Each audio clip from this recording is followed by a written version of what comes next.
ज़ीरा। तो हम कंटिन्यू कर रहे हैं अपना चैप्टर सेल और हमारा आज का टॉपिक है प्लाज्मा मेम्ब्रेन। तो आप इसे प्लाज्मा मेम्ब्रेन कहो या फिर सेल मेम्ब्रेन, क्या होती है ये? अभी हमने अपने लास्ट वीडियो में समझा है कि ये एक सेल है, ये इसके बीच में न्यूक्लियस है और जो मेम्ब्रेन सेल को कवर कर रही है उसको हम क्या बोलते हैं? Cell membrane. और इसी को हम क्या बोल रहे हैं? Plasma membrane. ठीक है, तो स्टार्ट करते हैं चैप्टर इसी टॉपिक के साथ में। Cell membrane.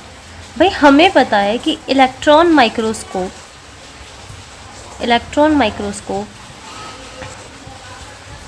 1950 में आया है। ठीक है, इलेक्ट्रॉन माइक्रोस्कोप 1950 में आया है। हमारी सेल मेम्ब्रेन का डिटेल्ड स्ट्रक्चर इलेक्ट्रॉन माइक्रोस्कोप आने के बाद में आया है। क्यों?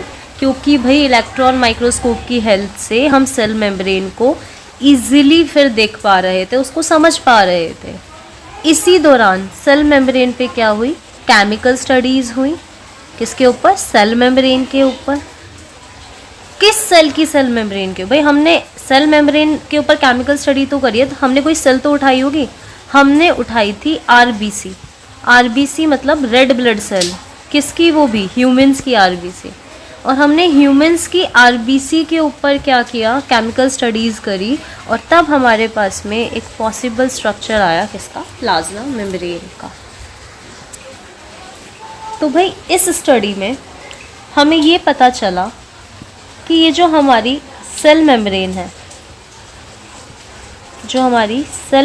है, ये बनी है लिपिड्स से और प्रोटीन से। लिपिड्स भी कौन से? Lipids mainly phospholipids. कौन से लिपिड से? फॉस्फोलिपिड से। अच्छा, हमारी एनसीईआरटी इनकी अरेंजमेंट के बारे में भी बात करती है कि जैसे कि ये सेल मेम्ब्रेन है तो हम इतना क्रॉस सेक्शन ले लेते हैं और इस पर जूम करते हैं। जब हम जूम करते हैं तो हमें पता चलता है कि ये जो हमारी सेल मेम्ब्रेन है ना, ये फॉस्फोलिपिड से तो बनी है, बट ये कैसी है? ऐसी। ये क्या बात हो रही है? अब देखो क्या है ये? बायलेयर है। क्या है ये? बायलेयर। ये भाई जब हमने इस पे जूम करा ना, इस स्ट्रक्चर पे, तो ये हमारे पास कुछ ऐसा निकल के आया।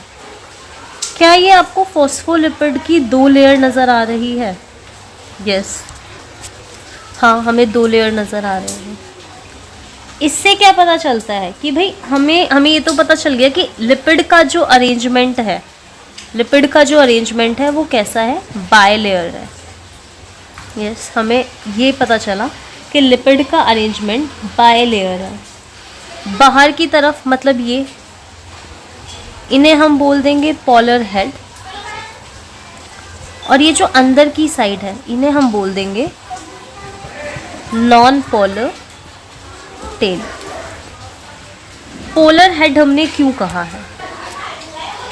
क्योंकि भाई हमें पता है कि हमारी सेल के इधर भी और अंदर भी कैसा एनवायरनमेंट है? एक्वस एनवायरनमेंट है। और ये जो हमारी नॉन पोलर टेल होती है ये हाइड्रोफोबिक होती है। ये कैसी होती है? हाइड्रोफोबिक होती है, मतलब पानी से डरती है। और पोलर हेड हाइड्रोफिलिक, मतलब इसको ये लविंग हेड होता है, ये इसको फेयर होता है और इसको पसंद होता है। तो भाई हम इस तरीके से अरेंजमेंट करते हैं कि जो ये हाइड्रोफोबिक हेड है, जो हाइड्रोफोबिक टेल है, वो कहाँ? एक्वस साइड ना रहे, उसको एक्वस एनवायरनमेंट ना फेस करना पड़े। ये जो हाइड्रोफोबिक टेल है इसके बारे में भी हमें क्या बता रखा है एनसीईआरटी में कि ये किससे बनी हुई है? ये बनी हुई है सैचुरेटेड हाइड्रोकार्बन से। आपने अपनी केमिस्ट्री में पढ़ा होगा, हाइड्रोकार्बन वो कंपोनेंट्स होते हैं जो हाइड्रोजन और कार्बन से मिलके बने होते हैं। ठीक है, तो हमें ना एक थोड़ा सा एक आइडिया हो गया है। क्या आइडिया हो गया है कि हमारी जो ये लेयर है ये बाई लेयर है, किससे बनी है, फॉस्फोलिपिड और प्रोटीन से बनी हुई है। फॉस्फोलिपिड कैसे अरेंज्ड है, पोलर हेड बाहर की तरफ है, ठीक है, नॉन पोलर अंदर की साइड है। अब हम इसके बारे में और क्या पढ़ेंगे, अब हम इसके बारे में ये पढ़ेंगे कि भाई जो हमारी सेल मेम्ब्रेन है वही लिपिड, मेनली फॉस्फोलिपिड, ठीक है, मेनली फॉस्फोलिपिड। और एडिशन में क्या प्रेजेंट है, फॉस्फोलिपिड के ऊपर और क्या प्रेजेंट होता है, कोलेस्ट्रॉल। और क्या होता है, कोलेस्ट्रॉल। तो आपकी सेल मेम्ब्रेन के ऊपर आपको कोलेस्ट्रॉल भी मिलेगा, ठीक है। इधर हम बात कर रहे थे प्रोटीन की कि हाँ प्रोटीन प्रेजेंट है। एक और चीज़ यहाँ प्रेजेंट होती है, कार्बोहाइड्रेट। कार्बोहाइड्रेट सिंपल लैंग्वेज में बोले तो शुगर। क्यों मैंने शुगर वर्ड यूज़ किया, क्योंकि जब आप इसका एक डायग्राम देखोगे तो वहाँ पे कार्बोहाइड्रेट ना लिख के क्या लिखा हुआ है, शुगर वर्ड मेंशन है, ठीक है। हमने ऑब्वियसली हम आरबीसी के ऊपर स्टडीज कर रहे थे, तो ह्यूमन आरबीसी में जो ये सेल मेम्ब्रेन है इसमें 52% क्या है, इसमें 52% तो है प्रोटीन और 40% आपका क्या है, लिपिड। 40% क्या है आपका, लिपिड।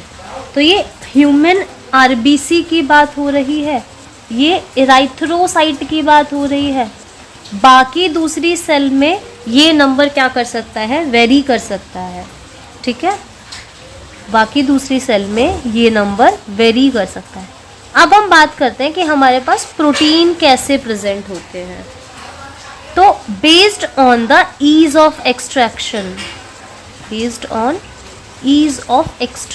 मतलब हम कितने इजीली सेल मेम्ब्रेन से उस प्रोटीन को एक्सट्रैक्ट कर सकते हैं, उसके बेसिस पे हमारे जो सेल मेम्ब्रेन के प्रोटीन है वो दो तरीके के हैं।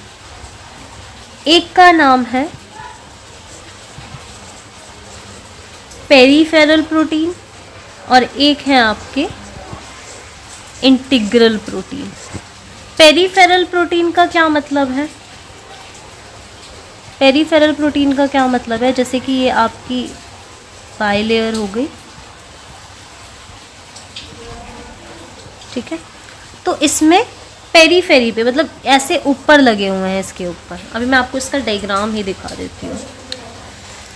ये देखो, आप बात कर रहे हो पेरीफेरल प्रोटीन की, तो ये क्या, सेल मेम्ब्रेन। देखो आपको दिख रहा होगा ये क्या है आपके, ये पोलर हेड हो गया, ये नॉन पोलर टेल अंदर की तरफ हो गई। ये डायग्राम में बहुत अच्छे से विजिबल है, ठीक है। तो ये क्या है, हमारी बाई लेयर हो गई है लिपिड की। वहीं हम बात कर रहे हैं पेरीफेरल प्रोटीन, ये देखो पेरीफेरी पे लगा हुआ है बाहर की तरफ, ठीक है। ये रहा, मैंने बात करी थी कार्ब्स होते हैं, ये रहा शुगर, और कोलेस्ट्रॉल भी प्रेजेंट है यहाँ पे, ठीक है। पेरीफेरल प्रोटीन जो पेरीफेरी पे लगा है, एक चीज़ आ जाती है इंटीग्रल प्रोटीन। क्या मतलब, जो यहाँ पे प्लाज्मा मेम्ब्रेन में अंदर एम्बेडेड है, धसा हुआ है, तो वो क्या है, इंटीग्रल प्रोटीन है, ठीक है। अब हम आ जाते हैं इसकी एनसीईआरटी पे कि एनसीईआरटी क्या बोल रही है। ये सब तो हमने पढ़ लिया, अब एनसीईआरटी क्या बोल रही है कि जो सेल मेम्ब्रेन है वो मेनली कंपोज्ड है किससे, लिपिड और प्रोटीन की। जब हम बात करते हैं कि सबसे कौन सा लिपिड, तो बात आती है फॉस्फोलिपिड्स की, जो अरेंज है कैसे, बाय लेयर में, ठीक है। लिपिड जो अरेंज है पूरी मेम्ब्रेन में, उसमें पोलर हेड्स कहाँ होते हैं, बाहर की तरफ, और hydrophobic tell, non polar tail, वो कहाँ होती है, इनर साइड, ठीक है। ये क्या इंश्योर करता है, ये बताता है कि नॉन पोलर टेल जो है, जो किससे बनी है, सैचुरेटेड हाइड्रोकार्बन से, वो प्रोटेक्टेड रहे किससे, एक्वस एनवायरनमेंट से। और फॉस्फोलिपिड के साथ साथ और क्या प्रेजेंट है यहाँ पे, कोलेस्ट्रॉल भी प्रेजेंट है। बाद में जब हमने बायोकेमिकल इन्वेस्टिगेशन करी तो यहाँ पे पता चला कि सेल मेम्ब्रेन में प्रोटीन के साथ साथ कार्बोहाइड्रेट भी है। जो ह्यूमन आरबीसी में प्रोटीन और लिपिड का, मतलब यहाँ पे क्या बोल रहा है कि रेशियो जो प्रोटीन और लिपिड का होता है वो वेरी करता है अलग सेल में, बट ह्यूमन बीइंग में मेम्ब्रेन में ह्यूमन बीइंग की जब हम बात कर रहे हैं तो हम इराइथ्रोसाइट की मेम्ब्रेन पढ़ रहे थे। यहाँ पे प्रोटीन और लिपिड का जो रेशियो है वो क्या है, 52% प्रोटीन है एंड 40% आपका लिपिड है। अब हमारे पास में टाइप्स ऑफ प्रोटीन आ जाता है, किसके ऊपर, depending on the ease of extraction. हमारे मेम्ब्रेन के जो प्रोटीन है, एक इंटीग्रल प्रोटीन है और एक पेरिफेरल प्रोटीन है। पेरिफेरल प्रोटीन कहाँ मिलता है, सरफेस पे मिल रहा है, और इंटीग्रल प्रोटीन कहाँ मिल रहा है, टोटली या फिर partially buried in the membrane. I hope NCERT clear होगी। इसके बाद में आ जाता है हमारा कि भाई हमने बायोकेमिकल स्टडीज़ कर ली, हमने इलेक्ट्रोस्कोप में देख लिया। अब एक पॉसिबल स्ट्रक्चर जो सबने एक्सेप्ट किया था वो सेल मेम्ब्रेन का किसने दिया था, तो सेल मेम्ब्रेन का एक पॉसिबल स्ट्रक्चर आया था 1972 में, और ये दो साइंटिस्ट ने दिया था, सिंगर एंड निकोलसन। किसने दिया था, दो साइंटिस्ट ने दिया था, सिंगर एंड निकोलसन ने। क्या नाम था इस मॉडल का, इसको नाम दिया गया था fluid mosaic model. Fluid mosaic model. इन्होंने क्या बोला था, इन्होंने ये बोला था कि जो लिपिड है वो क्वासी फ्लूइड नेचर का है, क्वासी फ्लूइड नेचर का है। भाई अब एक बात हम करते हैं कि हमारे पास में एक रिवर है और इस रिवर के अंदर हमने कुछ ऐसी चीज़ डाली है जो आधी अंदर है और आधी पानी से बाहर है, ठीक है। हमने कुछ ऐसी चीज़ सबमर्ज करी है जो आधी पानी के अंदर है और आधी पानी के बाहर है। तो क्या इसका ऐसे मूवमेंट आराम से हो सकता है, क्या इसका लेटरल मूवमेंट पॉसिबल है? हाँ भाई, हम क्या नोटिस कर रहे थे कि हमारी सेल मेम्ब्रेन के अंदर जो प्रोटीन है वो लेटरली मूव कर पाते हैं। वो क्या कर पाते हैं, लेटरली मूव कर पाते हैं। जब सिंगर और निकोलसन ने ये बताया कि लिपिड का क्वासी फ्लूइड नेचर है, तो हमें यहाँ से एक चीज़ क्लियर हो गई कि इसमें बहुत ज़्यादा क्लियर है कि हमारा जो प्रोटीन है वो लेटरल मूवमेंट शो कर सकता है। क्या कर सकता है, वो लेटरल मूवमेंट शो कर सकता है, ठीक है। और इसी एबिलिटी को हम क्या बोलते हैं, इसी एबिलिटी को हम क्या बोलते हैं, फ्लूइडिटी। क्या है फ्लूइडिटी, प्रोटीन का जो लेटरल मूवमेंट हो रहा है क्वासी फ्लूइड लिपिड के अंदर, उसे ही हम क्या बोल रहे हैं, फ्लूइडिटी, ठीक है। ये जो फ्लूइड नेचर है बेसिकली ये इम्पॉर्टेंट क्यों है, क्या ज़रूरत है कि मतलब उन्होंने ऐसा क्यों दिमाग लगाया कि ये इम्पॉर्टेंट होगा, या फिर क्या जस्टिफिकेशन है। भाई क्वासी फ्लूइड नेचर इसलिए ज़रूरी है क्योंकि हमारी सेल ग्रोथ हो रही है। अब कोई रिजिड चीज़ होगी तो क्या ग्रोथ हो पाएगी, क्या वो इससे बाहर ग्रो कर पाएगी, अपने आप को एक्सपेंड कर पाएगी, नहीं। लेकिन फ्लूइड नेचर है तो वो आराम से खुद को एक्सपेंड कर सकती है, ठीक है। वहीं हम बात करते हैं कि और किस चीज़ के लिए ज़रूरी है, इंटरसेलुलर जंक्शन बनाने के लिए। किसके लिए, for the formation of intercellular junction, और सिक्रीशन के लिए, ठीक है। कुछ भी चीज़ सेल से बाहर सिक्रीट आउट करनी है, और एंडोसाइटोसिस के लिए ज़रूरी है, और एंडोसाइटोसिस के लिए ज़रूरी है। व्हाट इज़ एंडोसाइटोसिस, कि भाई कोई भी सेल है उसको अपने अंदर कोई चीज़ इंगल्फ करनी है तो भाई उसके लिए भी ज़रूरी है, ठीक है। और किस लिए, सेल डिवीज़न जो हो रही है उसके लिए भी ज़रूरी है, ठीक है। तो हमारा जो क्वासी फ्लूइड नेचर है बहुत जगह ज़रूरी है। चलो एक बार एनसीईआरटी चेक कर लेते हैं कि फ्लूइड मोज़ेक मॉडल जो है वो किसने दिया था, सिंगर और निकोलसन ने दिया था 1972 में, ठीक है। इनके अकॉर्डिंग लिपिड का क्वासी फ्लूइड नेचर है जिसकी वजह से लेटरल मूवमेंट हो सकती है किसकी, प्रोटीन की, ओवरऑल बायलेयर में।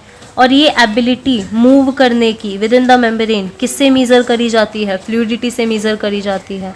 और फ्लूइड नेचर जो है मेम्ब्रेन का वो क्यों ज़रूरी है, भाई हम सेल ग्रोथ देखते हैं, फॉर्मेशन ऑफ इंटरसेलुलर जंक्शन देख रहे हैं, सीक्रेशन देख रहे हैं, एंडोसाइटोसिस देख रहे हैं, सेल डिवीजन देख रहे हैं, सब इसी से हो रहे हैं, इसी की वजह से। एक बार मैं आपको डायग्राम में भी क्लियर, भाई ये जो ये इंटीग्रल प्रोटीन है ना, ये इधर भी मूव कर सके और इधर भी मूव कर सके, इस मूवमेंट को ही हम क्या बोल रहे हैं, लेटरल मूवमेंट। तो बेसिकली ये इस पीओवी से हमें ज़रूरी है। हमारी प्लाज्मा मेम्ब्रेन का फंक्शन क्या है, हमारी प्लाज्मा मेम्ब्रेन का फंक्शन क्या है। हमारी जो ये प्लाज्मा मेम्ब्रेन है ये क्या करती है, इंटरेक्ट करती है विद द आउटर वर्ल्ड, इतना तो हमें पता है, विद द आउटर वर्ल्ड। भाई ये सेल है तो ये प्लाज्मा मेम्ब्रेन क्या करेगी, ये बाहर की चीज़ों के साथ इंटरेक्ट कर रही है, इवन दो अंदर जो साइटोप्लाज्म है उससे भी, ठीक है।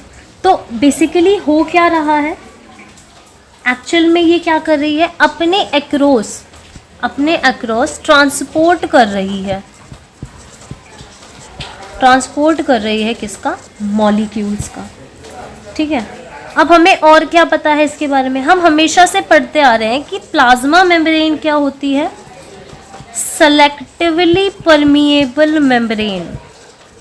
क्या होती है, सेलेक्टिवली परमिएबल मेम्ब्रेन, मतलब कुछ सेलेक्टिव चीज़ों के लिए ही परमिएबिलिटी होती है, मतलब कुछ सेलेक्टिव चीज़ों को ही अपने आसपास अपने अंदर से जाने देती है, जो इसको ठीक लगती है कि सेल के लिए ज़रूरी है उसे मैं अंदर ले लूँगी, जो ज़रूरी नहीं है उसको मैं नहीं क्रॉस करने दूँगी, ठीक है।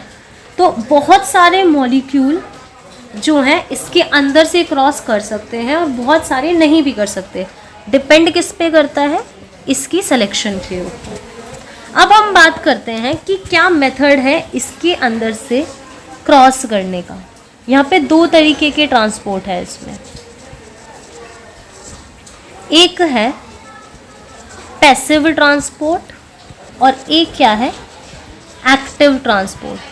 नाम से ही क्लियर हो रहा है, पैसिव ट्रांसपोर्ट में हम सेल के अक्रॉस मूवमेंट कर सकते हैं, मतलब क्रॉस कर सकते हैं without the use of ATP और energy, without the expenditure of ATP या फिर एनर्जी। हम बिना ATP या एनर्जी को खर्च करे भी क्या कर सकते हैं, इसकी अक्रॉस पास कर सकते हैं। बट एक कंडीशन है, क्या, कि जो ट्रांसपोर्ट हो रहा है वो हायर कंसंट्रेशन से किस साइड हो, लोअर कंसंट्रेशन की तरफ हो। क्या मतलब है कि एक साइड बहुत सारे सामान हैं, उधर से किधर हो जहाँ पे कुछ लिमिटेड ही सामान है, ठीक है, हायर कंसंट्रेशन से लोअर कंसंट्रेशन की तरफ हो। वही हम बात करते हैं एक्टिव ट्रांसपोर्ट में। तो हम क्या करते हैं एक्टिव ट्रांसपोर्ट में, हम ATP और एनर्जी का यूज़ करके ट्रांसपोर्ट कराते हैं, ठीक है। और क्या, एक्टिव ट्रांसपोर्ट जो होता है with the help of pump होता है। क्या पंप, हमने ये पढ़ा था कि हमारी सेल मेम्ब्रेन में प्रोटीन लगे हुए हैं, हाँ, तो इन्हें ही पंप बोल रहे हैं। इनके थ्रू होता है, किसके थ्रू होता है, इन प्रोटीन के थ्रू होता है। और इसमें भाई एनर्जी यूज़ हो रही है तो हम इसमें लोअर कंसंट्रेशन से हायर कंसंट्रेशन की तरफ आराम से चीज़ों को क्रॉस करा सकते हैं, ठीक है। तो अगर हमें अपनी प्लाज्मा मेम्ब्रेन में हायर कंसंट्रेशन से लोअर कंसंट्रेशन की तरफ चीज़ों को भेजना है तो वहाँ पैसिव ट्रांसपोर्ट को यूज़ करते हैं। अगर हायर कंसंट्रेशन से लोअर कंसंट्रेशन की तरफ भेजना है तो एक्टिव ट्रांसपोर्ट यूज़ करते हैं। पैसिव ट्रांसपोर्ट में हम दो चीज़ें और पढ़ने वाले हैं, एक आ जाता है फैसिलिटेटेड ट्रांसपोर्ट। यहाँ पे क्या होता है, यहाँ पे सेल मेम्ब्रेन को क्रॉस करने के लिए हमें प्रोटीन मॉलिक्यूल की ज़रूरत पड़ती है। मतलब क्या है कि प्रोटीन जो है वो फैसिलिटेट कराता है मूवमेंट, ठीक है, वो मूवमेंट में हेल्प करता है। ऐसा क्यों हो रहा है भाई, कोई भी पोलर मॉलिक्यूल, कोई भी polar molecule non polar bilayer के थ्रू क्रॉस नहीं कर सकता है। तो वो किसके थ्रू क्रॉस करता है? वो प्रोटीन के अंदर से होता हुआ क्रॉस करता है। लेकिन हम इसमें भी एटीपी का यूज़ नहीं करते हैं, इसीलिए फैसिलिटेटेड ट्रांसपोर्ट भी कैसा है? Passive type of the transport है। बट इसमें किसका यूज़ हो रहा है? प्रोटीन का यूज़ हो रहा है। ये भी हायर कंसंट्रेशन से लोअर कंसंट्रेशन की तरफ ही सामान को पहुंचाता है। वहीं अगर हमें वाटर का ट्रांसपोर्ट करना है, कहाँ से? हायर कंसंट्रेशन से लोअर कंसंट्रेशन के लिए, तो उसके लिए टर्म जो यूज़ करी गई है वो है ऑस्मोसिस। ठीक है, चलो हम एक बार अपनी एनसीईआरटी चेक कर लेते हैं कि भाई one of the most important function क्या है प्लाज्मा मेम्ब्रेन का? Transport of the molecule across. ठीक है, मेम्ब्रेन कैसी होती है? सेलेक्टिवली परमिएबल होती है कुछ मॉलिक्यूल के लिए जो दोनों साइड प्रेजेंट है। ओके, बहुत सारे मॉलिक्यूल मेम्ब्रेन को बिना किसी एनर्जी को यूज़ किए बिना भी पास कर सकते हैं। ऐसे ट्रांसपोर्ट को क्या बोल रहे हैं? पैसिव ट्रांसपोर्ट बोल रहे हैं। जैसे कि न्यूट्रल सॉल्यूट, ठीक है, वो क्या कर सकते हैं? सिंपल डिफ्यूजन की हेल्प से अलोंग द कंसंट्रेशन ग्रेडियंट क्या कर सकते हैं? क्रॉस कर सकते हैं प्लाज्मा मेम्ब्रेन को। क्या मतलब है कंसंट्रेशन ग्रेडियंट का? कि वो हायर कंसंट्रेशन से लोअर कंसंट्रेशन की तरफ इजीली जा सकते हैं। अब हम बात कर रहे हैं ऐसे ही वाटर मॉलिक्यूल है, वो भी कैसे हायर से लोअर की तरफ जा सकता है। वाटर के लिए हमने वर्ड क्या यूज़ किया? ऑस्मोसिस। भाई हमारे पास अगर कुछ पोलर मॉलिक्यूल है जो नॉन पोलर लिपिड बायलेयर से क्रॉस नहीं कर सकते, बट उन्हें भी हायर कंसंट्रेशन से लोअर कंसंट्रेशन की तरफ जाना है, तो वहाँ पे कुछ कैरियर प्रोटीन्स होता है जो क्या करता है? फैसिलिटेट करता है उनके ट्रांसपोर्टेशन को। ठीक है, बट हम बात करते हैं जब एक्टिव ट्रांसपोर्ट की, तो कुछ आयंस या फिर मॉलिक्यूल जो होता है वो ट्रांसपोर्टेड होते हैं मेम्ब्रेन के अक्रॉस। कहाँ से? लोअर कंसंट्रेशन से हायर कंसंट्रेशन की तरफ। और इसमें एनर्जी, ये एक एनर्जी डिपेंडेंट प्रोसेस होती है, मतलब एटीपी का यूज़ होता है। तो यहाँ पे आपका सेल मेम्ब्रेन मेरी साइड से बहुत अच्छे से हो गया है। आई होप अब आप अपनी एनसीईआरटी को क्लियरली समझ पाओगे। अब मिलते हैं नेक्स्ट वीडियो में बहुत जल्दी। थोड़ी सी मेरी वीडियोस डिले हो रही हैं because of like my exam चल रहे हैं, तो इस वजह से। बाकी आई विल ट्राई कि हाँ चीज़ें थोड़ा टाइम पे रहें।